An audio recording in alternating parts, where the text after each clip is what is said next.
All right, hello pilot friends. If you're here just to watch videos about the Hero Pro 7, I'm not going to really talk about the camera very much. There's probably a million videos on the Hero Pro 7 on YouTube, so I'm not going to talk about the features or anything. Maybe the heat issue just a smidge, which I've run into. I've only had these for a day, so I really haven't had a huge amount of time to play around with it. But I was looking for a video like this one on YouTube, and I wasn't able to find it, so I thought I would just put a short, 5 or 10 minute video together and talk about a few different things. So specifically my scenario is I have a couple Hero 7 Blacks, and I'm going to put them in an airplane and record.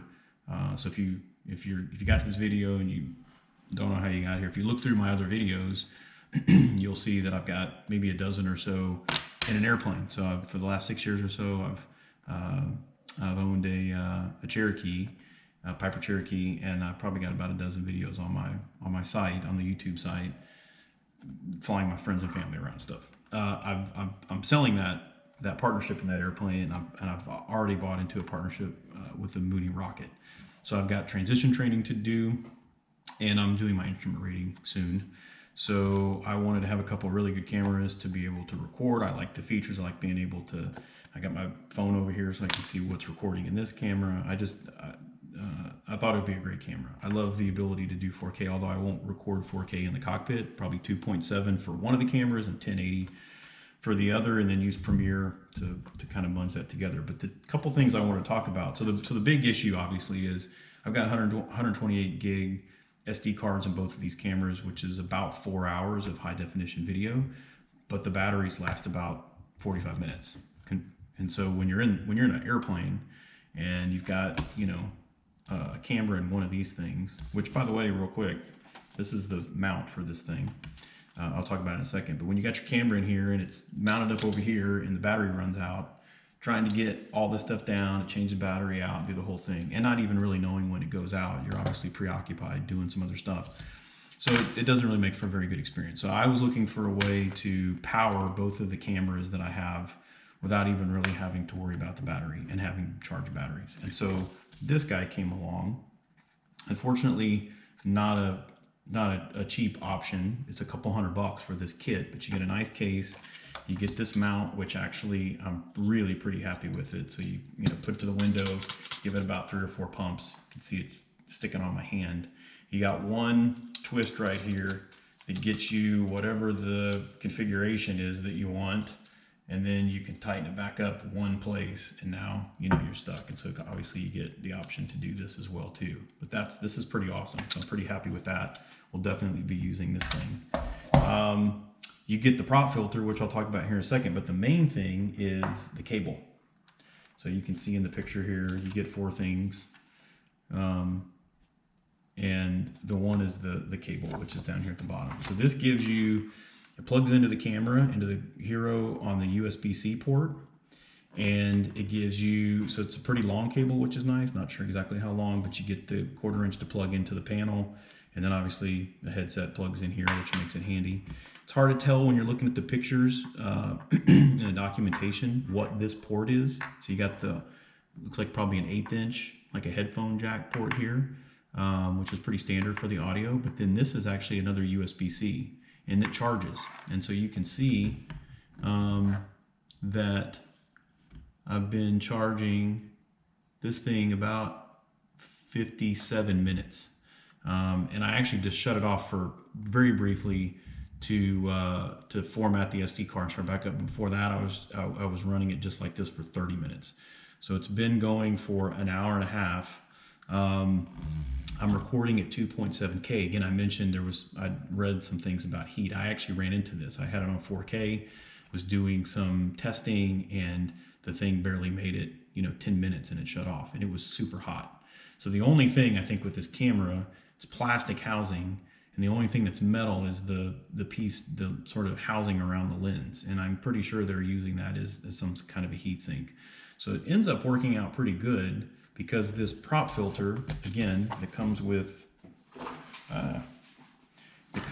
this kit, is all metal. And so it's really easy to put this on. It literally has the same shape. You just take this little screw, unscrew it, put it on, tighten the screw back down. Really super easy to do.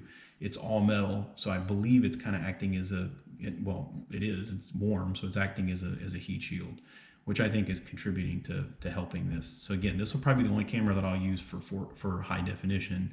The other camera that I'm recording this with, which is also a Hero 7, I'm recording that in 4K, but in the plane I'll probably just record 1080 because it'll be looking back at me and the instructor, and it doesn't necessarily need to be 4K. So you can see I don't have a battery in here, and everything has been working pretty fantastic. Right now I'm powering this thing off of this brick. I'll put a link to all this stuff down at the bottom, but this RAVPower brick is pretty killer. It's got a USB-C connector on it. It's got a couple of just regular USB connectors on it. It's a 26,800 milliamp brick. So I've been running this camera and another one for most of the day, and I'm on 3 out of 4 bars, so still, maybe use 25–30% of the power. And because of the way this thing, it's a newer for devices like a Mac Pro. I use it for my Surface Go. My Microsoft Surface Go when I travel. It's my little computer that I travel with, and you can charge it USB-C. So this thing will actually charge my laptop, and I can use it to charge my phone and stuff when I'm in the airport or on the road.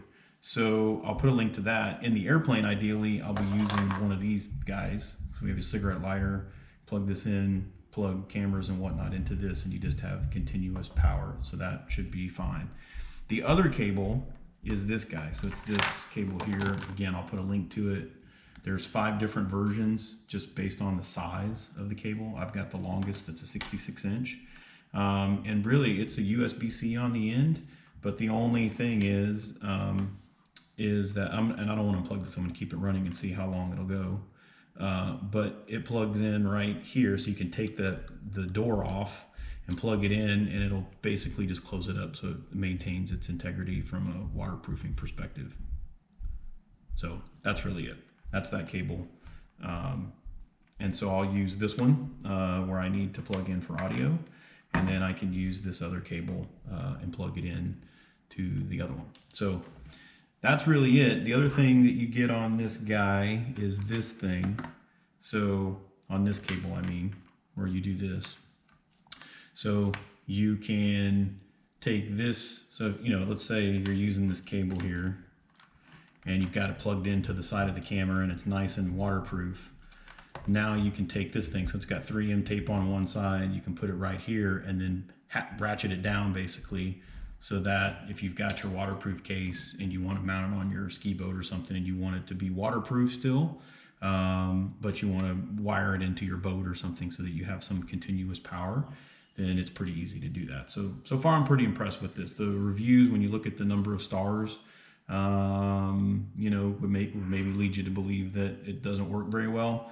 I've found, at least in the one day that I've used it, we'll see how it works out when I get it into the airplane, if it lasts for a while, but I'll be sure to let you guys know. But right now it's working pretty good. So anyway, hopefully this video was useful for you guys. Again, I'll put the links to all this stuff in the bottom, but it's my experience so far. Hope you guys have fun. Come back and watch some of the other flying videos that I do with this setup, and hopefully you enjoy it. Thanks.